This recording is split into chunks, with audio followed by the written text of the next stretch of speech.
called me 5 times today. You've called my office. You've called everyone. I'm getting emails. I am entitled to work, right? The search for answers tonight after families were forced out of 160 units at Vista Shadow Mountain Apartments. It goes from Tulsa to New Jersey all the way to Israel.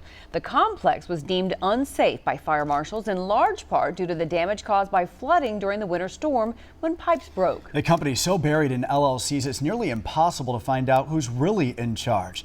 The questions I have for the owner are simple. How could this happen? And what's being done to make it right for those thrown out onto the street?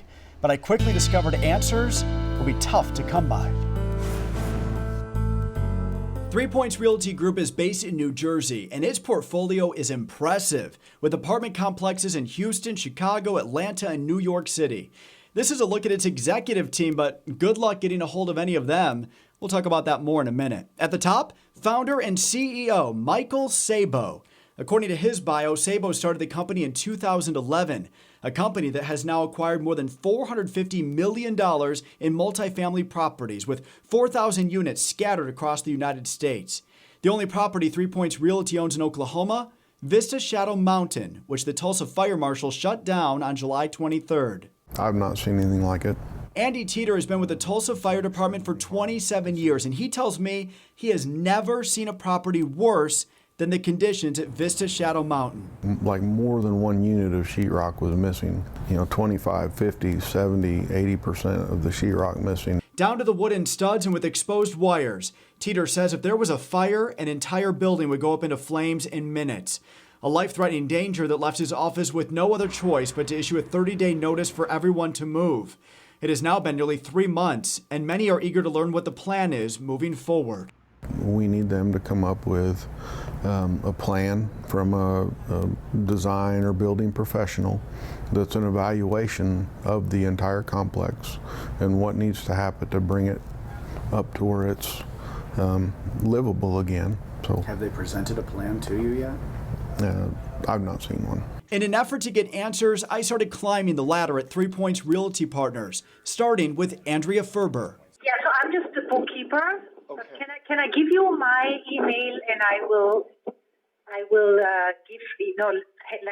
let someone get in touch with you. Those emails didn't get me anywhere. Next, Corey Isdander, Vice President of Acquisitions. Brian, I don't really want to answer too many questions about this. I'm not going to continue further, but I have to go.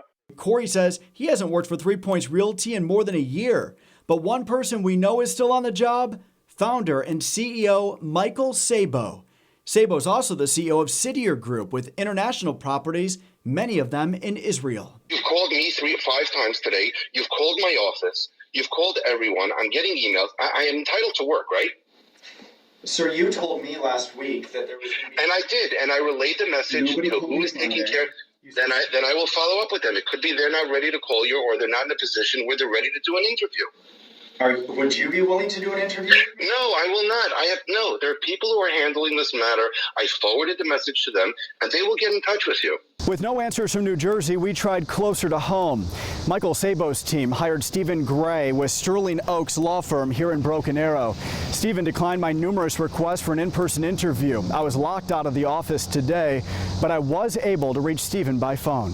May I make an unsolicited suggestion or observation? Sure. I am absolutely convinced, having been a real estate attorney, that these type of issues are not unique to any one particular complex.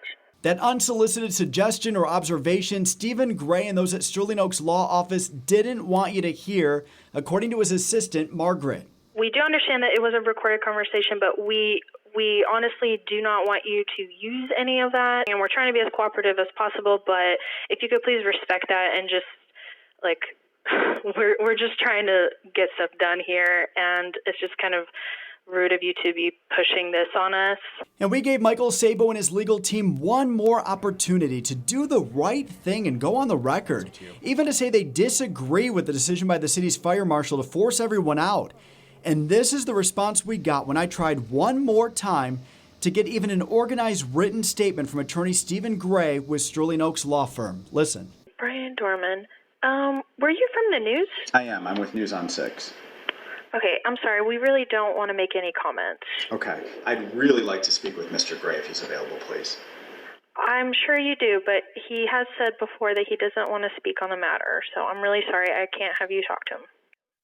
On several occasions, I offered to meet with attorney Stephen Gray. We even offered to fly to New Jersey to sit down in person with Michael Sabo. Both offers still stand, by the way. And one reason they may be a little bit skittish, a class action lawsuit's in the works right now from those who lived at Vista Shadow Mountain. I've also been able to confirm through 2 sources that an insurance fraud investigation is underway right now against 3 Points Realty. I'll keep you posted on that.